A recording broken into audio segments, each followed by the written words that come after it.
Hi all, welcome to Beanie Composter. The day has finally arrived, sun is shining, it's time for us to empty the mini composter and see what results we've got. But this is going to be showing you first time emptying of the Hotbin mini since we started it. What have you done to my flowers? What do you mean? You told me you wanted me to plant some marigolds next to your daffodils.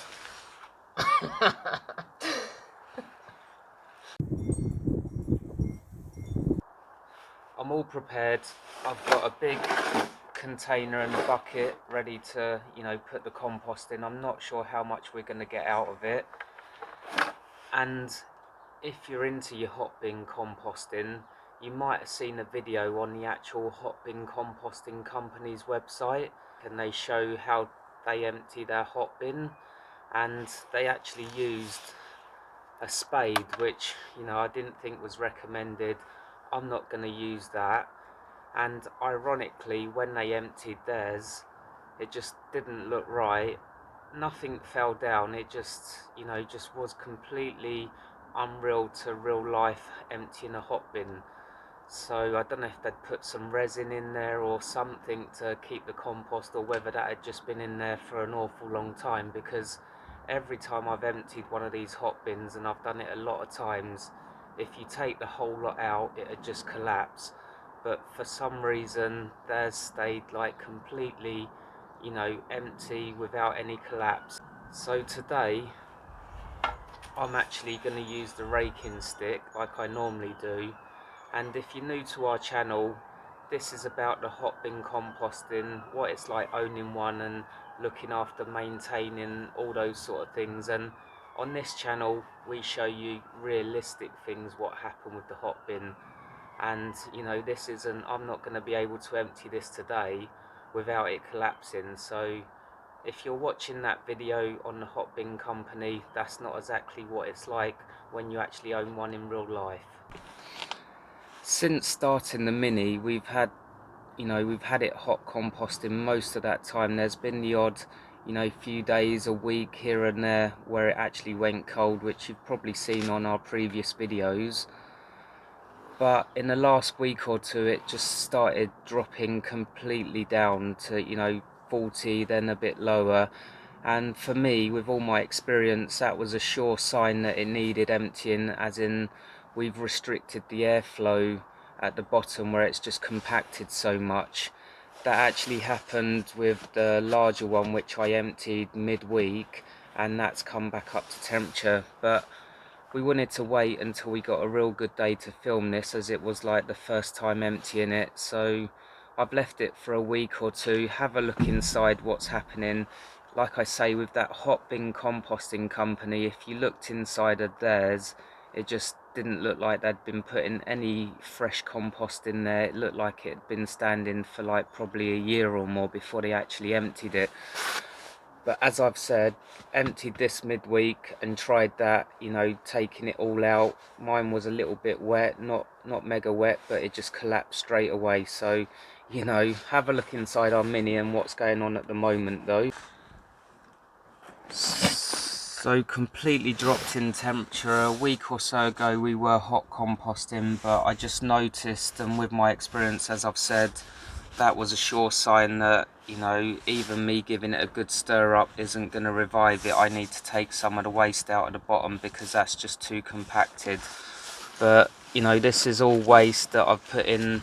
I haven't put any in this week, but as you can see from this one, it's completely different to what the Hotbin companies was showing. We're all prepared. I've actually drained all the leachate out of it because not that that makes any difference, but just to get it out the way. And I've got a mat down ready. I've got my kneeling mat. So first things first, let's take the straps off and have a look what's inside. Strap off, that's quite easy, and because there's only one strap, rather than it dropping down and going all in the compost, I'm going to actually take this one off because I think that's a little bit easier. And then let's have a look. You got handles on the sides here, so just wriggle them out. Well, there you can see, guys, that is what you call proper compacted.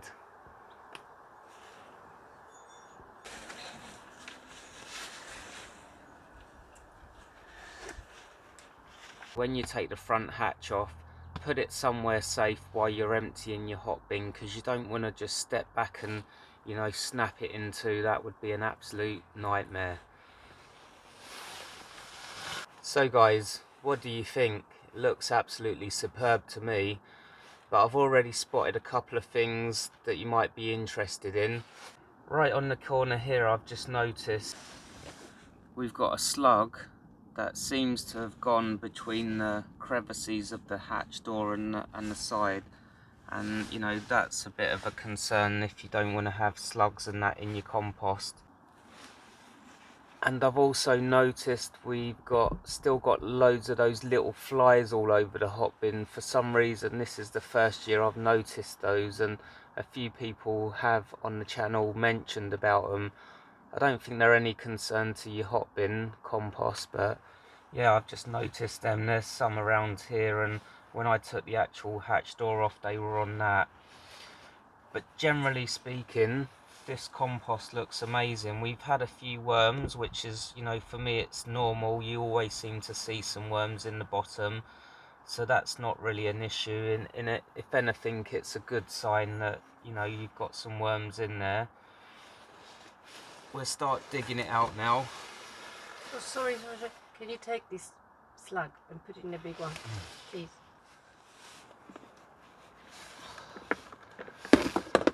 Forgot to mention, guys, new gloves for the occasion as well.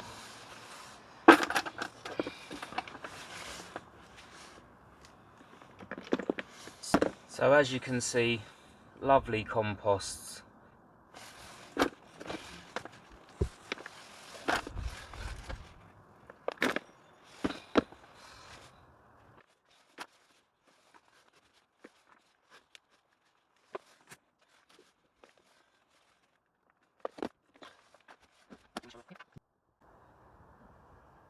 I have noticed we've got a few things here like that are sprouting.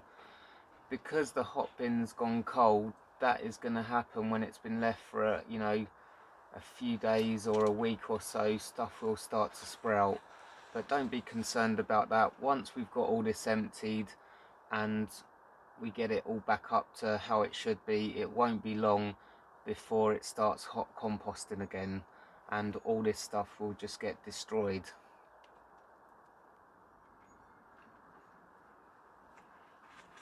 Where the hot bin was running so hot, some parts in the middle have just completely dried to, you know, an ash almost. You will find that if your hot bin has been hot composting really hot, and it's no concern.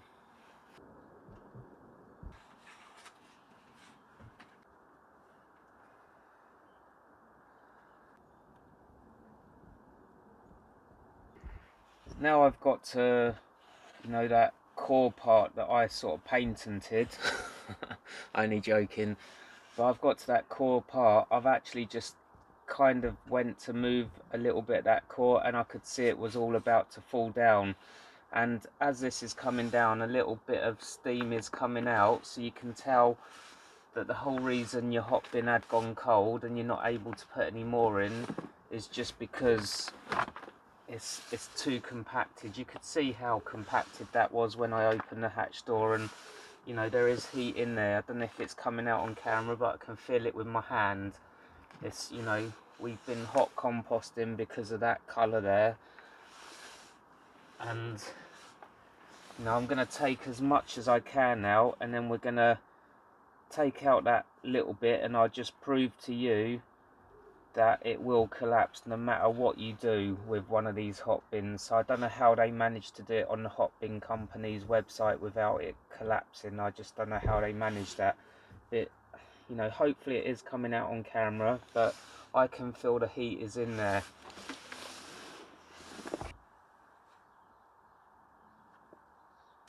Now, with all my experience, and I've just said to you that I felt that is going to collapse if I remove that part there, now is a good time while it's still relatively stable to check all your air holes in the, you know, in the bottom base plate. When I started this up, we put a layer of like little fine twigs in the bottom, and that's prevented our air holes in the base plate from getting clogged up. And while we're at this stage where I know it's quite stable and it's not going to collapse, it's just a good idea to check those. Ours are really good, but just go along and check that you've got like all the air holes are nice and clean and, you know, air is coming through. But ours are looking really good, but this is just a time to sort of double check that. So now I'm gonna see if we can actually empty the whole of the bottom bit without it collapsing, just like they did on the Hotbin company's website video. I've started scraping the top part and bits are falling down that aren't composted, so that's a sign that you've gone high enough and you've taken enough of the ready done compost out, and I wouldn't go any higher. There you go guys, everything's come out now.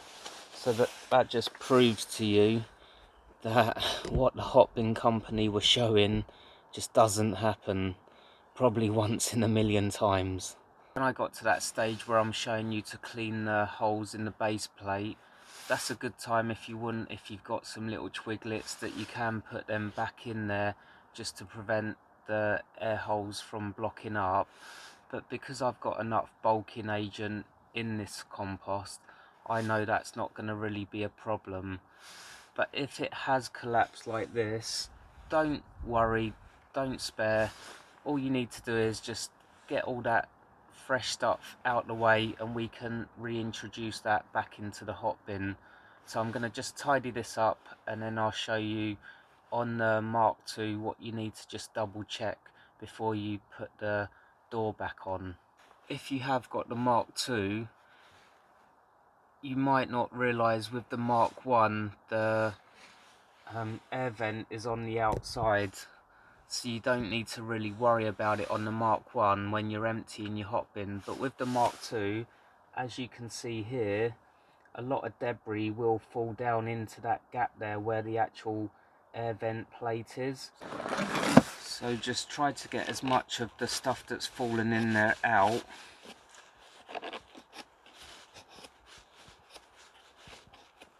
And then with your fingers, just pull out that metal bit. Try to clean as much as you can out of what's fallen inside there. Just make sure there's a nice, that's not blocked. So put that back in.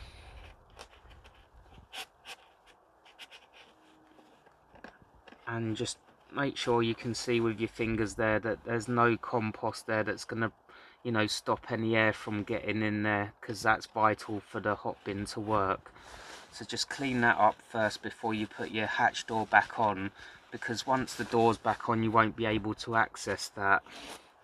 The missus actually just pointed out to me that you can't see with your fingers, you see with your eyes, you actually feel with your fingers. But you know, when I watch these videos back, some of the stuff I say is horrendous, but you know, that's what happens when you're as common as me.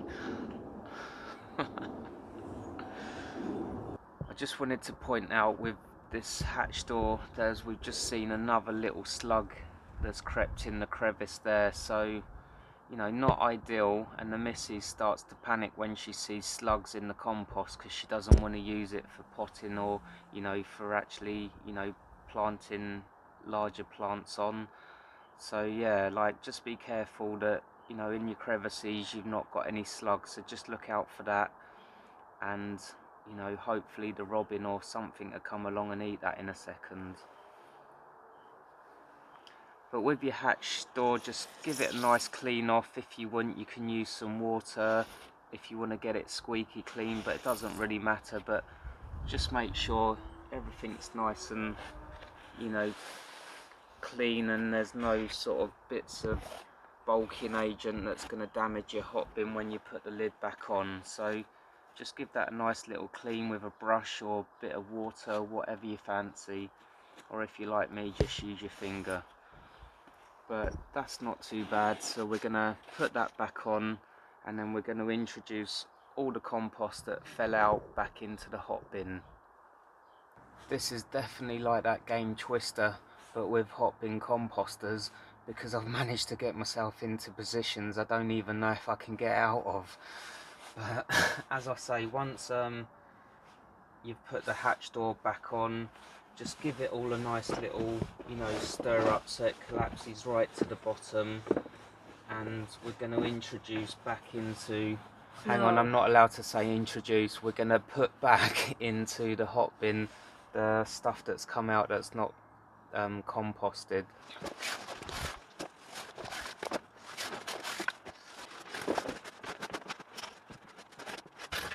So I've managed to remove an awful lot of compost out of this bin today, and if you have a look at how much is left inside, we're going to have to top that up to get it back over to the hatch door so we can start getting that to hot compost again.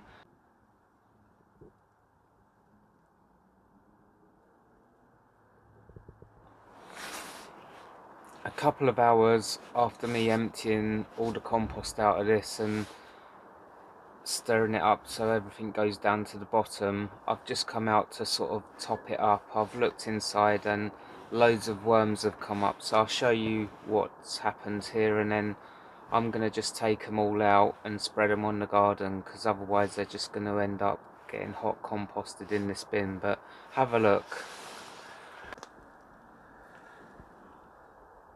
So we've got quite a lot of worms all around the side. I'm just going to scrape them off. The hot bin, in that little space of time, it's not come up to temperature, but you can feel like the warmth is starting to come into it, and I think that's why the worms are coming up. So like I say, before I put the new waste in, just going to take all these worms out and try and save as many as I can before I put the new waste in.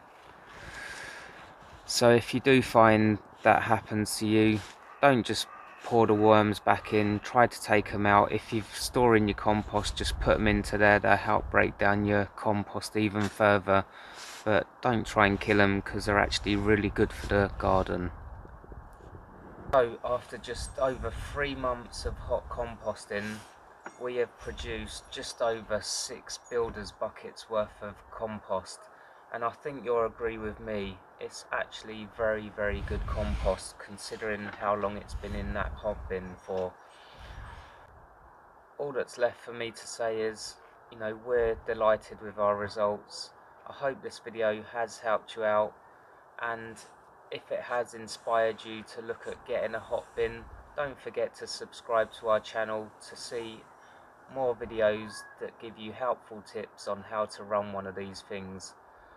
All I've got left now to do is spread this on the garden, and until next time, thank you for watching and happy composting.